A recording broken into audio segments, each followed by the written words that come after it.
السلام علیکم ناظرین، پروگرام چائے کی پیالی میں خوش آمدید۔ میں ہوں آپ کی میزبان حورین تبسم اور میرے ساتھ موجود ہیں ڈاکٹر طارق ہاشمی صاحب۔ السلام علیکم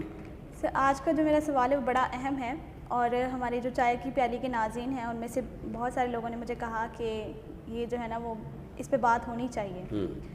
ابھی جو ہے وہ PPSC کا رزلٹ جو ہے وہ آیا اور اس میں جو ہے وہ زیادہ تر یہ دیکھنے کو ملا کہ زیادہ تر جو امیدوار ہیں وہ MPhil سطح کے ہیں یا PhD سطح کے ہیں، حالانکہ ان کا جو تقاضا ہے یا ان کا جو کرائیٹیریا ہے وہ BS بھی ہے، لیکن BS یا MA کے جو امیدوار ہیں وہ بہت کم دیکھنے کو ملتے ہیں، بالکل شاذ و نادر دیکھنے کو ملتے ہیں۔ تو ایسا کیوں ہے کہ PhD یا MPhil والوں کو جو ہے وہ منتخب زیادہ تر کیا جا رہا ہے، تو BS اور MA جو ہیں وہ کافی پیچھے نظر آتے ہیں؟ دیکھیے، یونیورسٹیوں میں اس وقت جو ایک نئی فضا تشکیل پائی ہے وہ یہ ہے کہ MA جو ہے وہ تقریباً ختم ہو گیا ہے اور BS پروگرام جو ہے وہ کم و بیش ہر یونیورسٹی میں اور یونیورسٹی سے جو بعض ملحقہ کالجز ہیں ان میں بھی یہ ہو رہا ہے۔ لیکن اس کے ساتھ ساتھ ہم دیکھتے ہیں کہ یونیورسٹیوں میں MPhil کا جو پروگرام ہے وہ بھی جاری ہے، PhD بھی جاری ہے۔ ایک وقت تھا، اور یہ وقت کو بہت پیچھے کی بات نہیں ہے، اب سے تقریباً کوئی 10-15 برس پہلے یونیورسٹیوں میں جو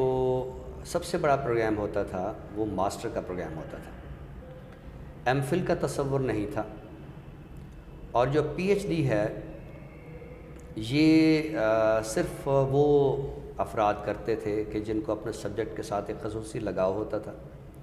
وہ شعبے کو اپنا ایک ریسرچ سینوپسس جو ہے وہ جمع کراتے تھے اور پھر وہ PhD کر لیتے تھے۔ اچھا، اب کیا ہوا ہے؟ اب یہ ہے کہ BS مکمل ہوتا ہے تو MPhil ہے، MPhil کے ساتھ PhD ہے۔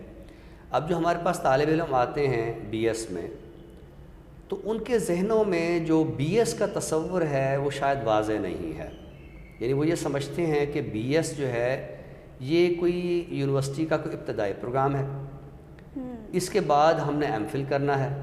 اس کے بعد ہم نے PhD کرنی ہے۔ اچھا، میں تو طالب علموں سے اکثر کہتا ہوں کہ جو پڑھائی ہوتی ہے یہ صرف BS ہوتی ہے، MPhil اور PhD کو آپ تعلیم نہیں کہہ سکتے ہیں، یعنی یہ پروفیشنل ڈگریز ہوتی ہیں، یہ ریسرچ کی ڈگریز ہوتی ہیں، ان کا تعلق سبجیکٹ سے اس طرح نہیں ہوتا کہ جیسے ہمارے BS پروگرام کا ہوتا ہے۔ یعنی جو طالب علم BS میں آتے ہیں انہیں تاریخ ادب پڑھائی جاتی ہے، انہیں شاعری پڑھائی جاتی ہے، انہیں افسانوی ادب پڑھایا جاتا ہے،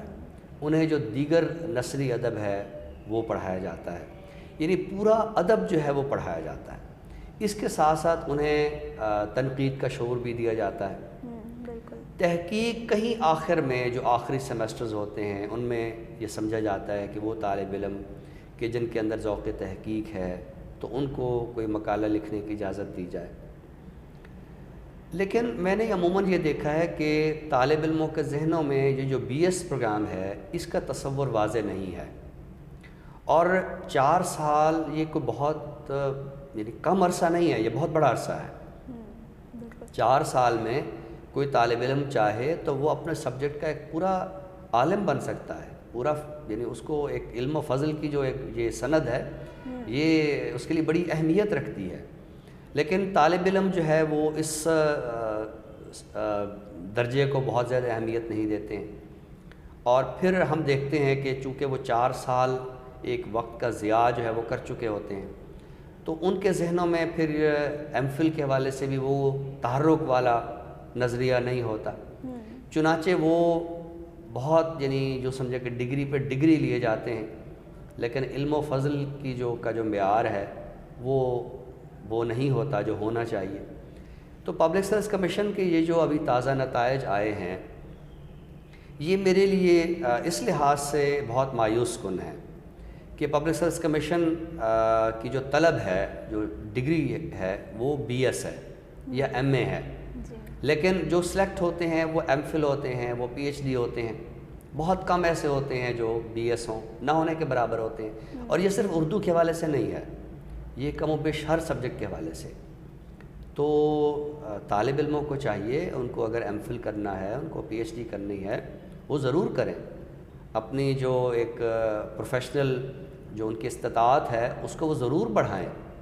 لیکن بی ایس سطح پہ جو اپنے سبجیکٹ کے ساتھ ایک لگاؤ پیدا کرنا ہے، اپنے سبجیکٹ کی جو فلسفی سمجھنی ہے، تو وہ بی ایس سطح پہ ہی پہ سمجھیں۔ اور لیکن اگر ان کے ذہنوں میں یہ ہے کہ یہ ایک چھوٹی سطح کی ڈگری ہے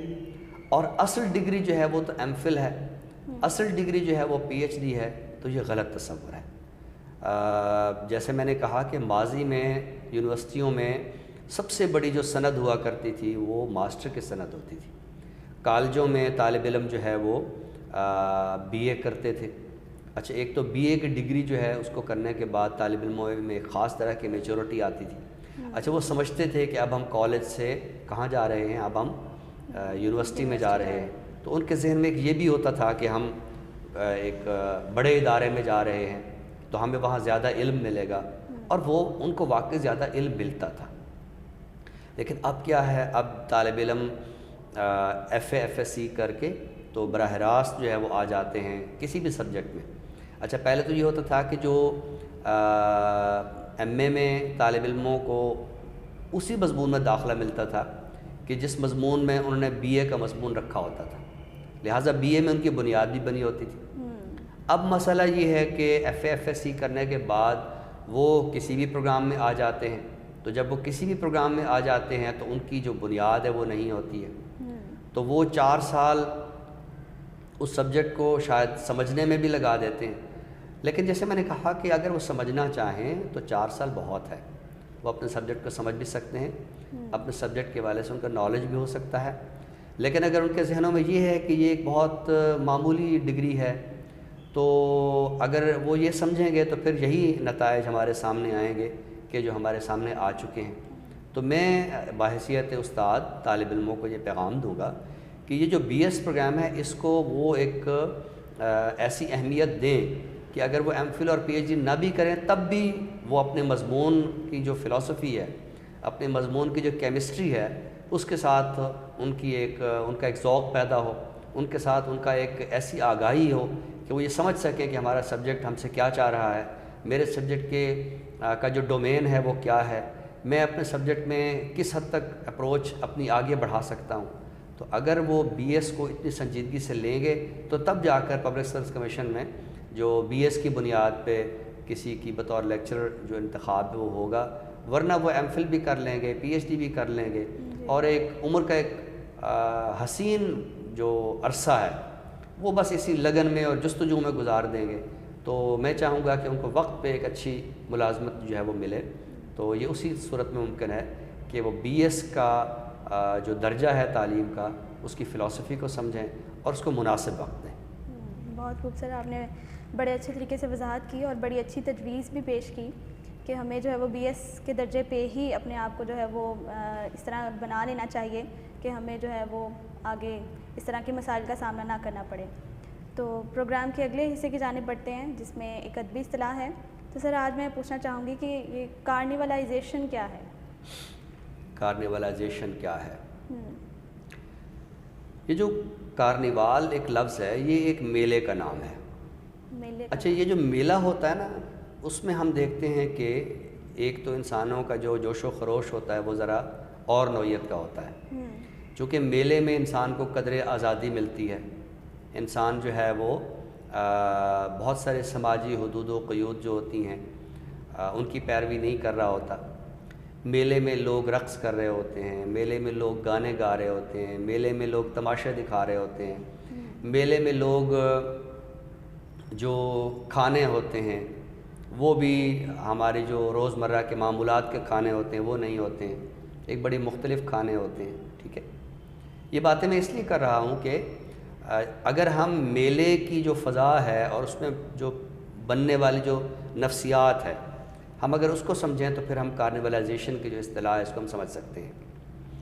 یہ اصطلاح ایک روسی مفکر ہیں باختن، میخائیل باختن، یہ انہوں نے استعمال کی ہے، اور اس اصطلاح کا مقصد ہے کہ جس طرح کے میلوں ٹھیلوں میں انسان کا جوش و خروش ایسا ہوتا ہے کہ وہ بہت سارے جو سماجی قدریں ہیں ان کو وہ توڑتا ہے، ان کی اس طرح وہ پیروی نہیں کرتا ہے، وہ اس طرح کا مہذب آدمی نہیں رہتا۔ یہ مہذب کا لفظ میں نے ایک خاص معنوں میں استعمال کیا کہ ہم معاشرے میں ہم پر کچھ قیود ایسی آ جاتی ہیں کہ ہم پر تہذیب جو ہے وہ طاری ہو جاتی ہے، ہمارے اندر جو کوئی بغاوت کا عنصر ہے وہ نہیں ابھرتا ہے۔ تو میخائیل باختن نے اس اصطلاح کو کہ کارنیولائزیشن میں یہ ہوتا ہے کہ میلے میں آپ دیکھیے کہ ہم جو ہمارے ایسے طبقات ہیں ان سے وابستہ جو افراد ہیں جو بڑے طاقتور ہوتے ہیں، تو میلوں میں ان کی نقلیں اتاری جاتی ہیں، میلوں میں ان کا جو ویسا ایک پروٹوکول ہے اس کا خیال نہیں رکھا جاتا ہے، ٹھیک ہے۔ کوئی آپ دیکھیے کہ کوئی بادشاہ جو ہے، پرانے زمانے میں تو بادشاہ کے محل کے کئی میل تک لوگ جو ہے وہ جا نہیں سکتے تھے، اس کے محل کو دور سے دیکھ بھی نہیں سکتے تھے، لیکن آپ دیکھیے کہ جو ڈرامہ ہوتا ہے یا میلہ ہوتا ہے اس میں ایک انتہائی عام آدمی جو ہے وہ بادشاہ کا لباس پہن کے تو وہ بادشاہ بنا بیٹھا ہوتا ہے، ٹھیک ہے۔ تو اب وہ اسی طرح بادشاہ بن سکتا ہے نا کہ وہ مطلب میک اپ کر کے وہ بادشاہ بن جائے، لیکن وہ ہے تو انسان، وہ بادشاہ بن بھی سکتا ہے، ٹھیک ہے۔ اور آج کل کا جو ایک جمہوری کلچر ہے اس میں تو ایک عام آدمی ترقی کرتے کرتے آخر بادشاہ کے مقام تک پہنچ جاتا ہے۔ تو وہ کہنا یہ ہے کہ میلوں ٹھیلوں میں چونکہ ایک جوش و خروش بڑا حاوی ہوتا ہے، اور اس جوش و خروش کے حاوی ہونے کی بنیاد پہ اس کے اندر ایک بغاوت کا عنصر بھی ابھرتا ہے، ٹھیک ہے۔ بلکہ یہ میلے ٹھیلے ہوتے بھی اس لیے کہ ہم سماجی گھٹن سے تنگ آ چکے ہوتے ہیں، ہم اپنے سماج کی جو ایک مخصوص روٹین ہوتی ہے اس سے ہم تنگ آ چکے ہوتے ہیں۔ تو باختن نے یہ اصطلاح جو ہے وہ ان معنوں میں استعمال کی ہے کہ ادب کے اندر جو بغاوت کی قدریں ہوتی ہیں، ادب جو ہے وہ جس طرح معاشرے میں انقلاب لے آتا ہے، تو وہ انقلاب اسی طرح لے آتا ہے کہ ایک عام آدمی جو ہے وہ کہانیاں پڑھتا ہے، ایک عام آدمی جو ہے وہ شعر پڑھتا ہے، اور اس کا جو ایک جوش و جذبہ ہے وہ اس کے اندر ایک بغاوت کا عنصر پیدا کرتا ہے۔ تو وہ اسی بنیاد پہ پھر ہم دیکھتے ہیں کہ بادشاہوں کے خلاف بغاوت ہوتی ہے۔ ادب جو ہے بادشاہوں کے خلاف بغاوت کب ہوتی ہے؟ ظاہر شاعر، ادیب، صحافی، اہل قلم وہ کچھ نہ کچھ لکھتے ہیں اور لوگوں کے اندر کچھ ایک فکر بیدار کرتے ہیں، ان کے اندر ایک جذبہ بیدار کرتے ہیں۔ تو کارنیولائزیشن کا مطلب ہے کہ ادب کے اندر ایسی قدروں کو فروغ دینا کہ جس سے ایک قاری جو ہے وہ اس کو پڑھ کے تو اس کے اندر بغاوت کا عنصر پیدا ہو، یعنی ایک غیر محسوس طریقے سے آپ دیکھیے کہ جیسے عام میلے میں انسان کا جذبہ جو ہے وہ اور طریقے سے بیدار ہوتا ہے، تو ایک ادیب جو ہوتا ہے وہ بھی انسانوں کے اندر بڑی آہستگی کے ساتھ اس کی نفسیات کو اس طرح تشکیل دیتا ہے کہ ایک وقت آتا ہے کہ وہ سماج کی بہت ساری ایسی قدریں کہ جو ہم پر طاری ہوتی ہیں، جو جکڑ بندیاں ایسی ہوتی ہیں کہ ہم ان میں سانس نہیں لے سکتے ہیں، ایک ادیب جو ہے ان کو توڑنے میں کامیاب ہوتا ہے۔ بہت خوبصورت، بالکل آپ نے ٹھیک کہا کہ انسان کی جو نیک سیرت ہوتی ہے جیسے غیر محسوس طریقے سے پھیلتی ہے وہ سیرت، بالکل ادب میں بھی یہی تاثیر جو ہے وہ ہمیں نظر آتی ہے کہ وہ بڑے جو ہے نا وہ غیر محسوس طریقے سے پھیلتی ہے۔ تو آخری حصے کی جانب ہم بڑھتے ہیں، آج کون سی کتاب ہم جو ہے وہ ناظرین کے سامنے پیش کرنے جا رہے ہیں؟ آج ہم جس کتاب کا تعارف پیش کر رہے ہیں اس کا تعلق جو ہے وہ لسانیات سے ہے۔ اچھا، جب لسانیات کی بات آتی ہے یا اس طرح کے کسی موضوع کی بات آتی ہے تو ہمارے جو ناظرین ہیں یا طالب علم ہیں وہ اس کو ایک بہت خشک موضوع سمجھتے ہیں۔ تو اس میں کوئی شک نہیں کہ لسانیات جو ہے ایک بڑا یعنی ایسا موضوع ہے کہ اس کو سمجھنے کے لیے ایک وقت بھی چاہیے، اور اس کو سمجھنے کے لیے ایک خاص طرح کا جو سمجھیے کہ وے آف تھنکنگ بھی چاہیے، ایک ٹیکنیک بھی چاہیے، لگن بھی چاہیے، ذوق بھی چاہیے ہر چیز کو سیکھنے کے لیے۔ لیکن ذاتی طور سے میں چونکہ ادب کا استاد ہوں، میں سمجھتا ہوں کہ زبان کا مطالعہ بہت دلچسپ ہوتا ہے، بہت زیادہ، بالکل۔ زبان جو ہم بولتے ہیں یہ بظاہر بڑی عام سی چیز ہوتی ہے۔ ظاہر ہے کوئی بچہ اگر زبان سیکھ جاتا ہے تو بچوں میں یہ جو 2-2.5 سال کا بچہ بولنا شروع کر دیتا ہے اور وہ غلط بھی نہیں بولتا، وہ ٹھیک بولتا ہے، تو اس نے کوئی گرامر نہیں سیکھی ہوتی، وہ فطری طور پر سیکھ جاتا ہے۔ بالکل۔ لیکن زبان جہاں بہت سادہ عمل ہے، اپنے باطن میں بڑا پیچیدہ عمل بھی ہے۔ بالکل۔ تلفظ کے مسائل کیا ہوتے ہیں، املا کے مسائل کیا ہوتے ہیں، لفظ کی لفظ کے ساتھ جڑت کیسے ہوتی ہے، جملہ کیسے تشکیل پاتا ہے. اچھا خیر، ہمارا آج کا موضوع لسانیات نہیں ہے. آج کا جو ہمارا موضوع ہے وہ یہ کتاب ہے. یہ اس کا عنوان ہے اردو لسانیات کے عصری مباحث. اس کتاب کے جو مرتب ہیں وہ پروفیسر ڈاکٹر معین الدین عقیل ہیں. معین الدین عقیل صاحب بہت اردو کے جو سمجھیے کہ معتبر اساتذہ میں ان کا شمار ہوتا ہے، اور انہوں نے بہت متنوع جہتوں سے تنقید میں کام کیا ہے. لیکن اس کتاب کا جو موضوع ہے یہ ہمارے عہد کے ایک اور ماہر لسان و لسانیات ہیں، غازی علم الدین. تو ان کی ایک کتاب اس سے کچھ عرصہ پہلے آئی تھی اور اس کا عنوان تھا لسانی زاویہ. یہ جو لسانی زاویہ یہ جو کتاب ہے یہ اس کتاب پر جو عہد حاضر کے بڑے دانشور ہیں، اہل قلم ہیں، نقاد ہیں، محققین ہیں، انہوں نے اس کتاب پر جو مضامین لکھے تو یہ ان مضامین کا مجموعہ ہے. یعنی یوں سمجھیے کہ اس کتاب کی جو اہمیت ہے اس کو اجاگر کرنے کے لیے ایک اور کتاب مارز وجود میں آئی. یہ بھی آپ سمجھیے کہ کسی کتاب کی ایک بڑی کامیابی ہوتی ہے کہ اس کتاب کے بطن سے کچھ اور کتابیں جو ہے وہ جنم لیں. یعنی کچھ کتابیں میں کہنا چاہتا ہوں بڑی فرٹائل قسم کی کتابیں ہوتی ہیں فکری اعتبار سے، اپنے اسلوب کے لحاظ سے. تو اس میں جن اساتذہ کے اور ناقدین کے مضامین ہیں ان میں پروفیسر ڈاکٹر اسلم انصاری صاحب، ڈاکٹر نجیب جمال، پروفیسر ڈاکٹر نجیبہ عارف، ڈاکٹر سعادت سعید، ڈاکٹر منور عثمانی، ندیم صدیقی، ڈاکٹر رخسانہ صبا اور ڈاکٹر علی محمد خان، اصغر ندیم سید، ڈاکٹر پروفیسر جلیل عالی صاحب. تو یہ مطلب کچھ نمایاں نام ہیں. آگے کچھ اور بھی نوجوان لکھنے والے، اور ایک بڑی تفصیل ہے اس کے آگے ہم دیکھ سکتے ہیں کہ فہرست کی. تو جو احباب لسانیات سے دلچسپی رکھتے ہیں اور انہوں نے خصوصاً غازی علم الدین صاحب کی کتاب لسانی زاویہ اگر پڑھی ہے تو وہ اس کتاب کے مباحث کو مزید سمجھنے کے لیے یہ جو کتاب ہے اردو لسانیات کے عصری مباحث اس کا ضرور مطالعہ کریں. غازی علم الدین صاحب کے جو لسانی مباحث ہوتے ہیں وہ بڑے دلچسپ ہوتے ہیں. انہوں نے محاورات کا بھی بڑا تہذیبی مطالعہ کیا ہے، ضرب الامثال کا بھی ایک بڑا تہذیبی مطالعہ کیا ہے، تلفظ کے حوالے سے بھی انہوں نے بہت اچھی گفتگویں کی ہیں. بعض لفظ ہمارے ہاں تشکیل پا جاتے ہیں، بعض لفظ ہمارے ہاں چل پڑتے ہیں. جیسے آپ دیکھیے کہ انگریزی میں ایک لفظ آتا ہے تو ہم اس کے لیے اردو میں لفظ بنا لیتے ہیں سہولت کاری. اب یہ سہولت کاری کیا ہے، یہ سہولت کار کیا ہے، یہ بنیادی طور پر غلط لفظ ہے. یعنی سہولت جو ہے وہ پہنچائی جاتی ہے یا سہولت دی جاتی ہے.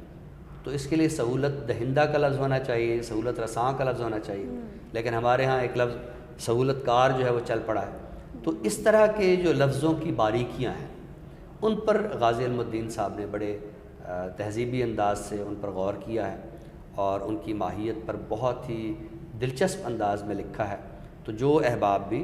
لسانیات سے دلچسپی رکھتے ہیں یا غازی علم الدین صاحب کے تحقیق کام سے دلچسپی رکھتے ہیں تو وہ جہاں لسانی زاویے پڑھیں وہاں اردو لسانیات کے عصری مباحث یہ کتاب بھی اس کا بھی ضرور مطالعہ کریں. بہت خوبصورت لسانی حوالے سے بڑی مفید اور دلچسپ کتاب ہے. ناظرین، اسی کے ساتھ ہی ہمارا پروگرام اپنے اختتام کو پہنچتا ہے. نئے موضوعات کے ساتھ انشاءاللہ دوبارہ حاضر خدمت ہوں گے. تب تک کے لیے اپنی میزبان حرین تبسم اور ڈاکٹر طارق ہاشمی صاحب کو دیجیے اجازت. خدا حافظ. اللہ حافظ.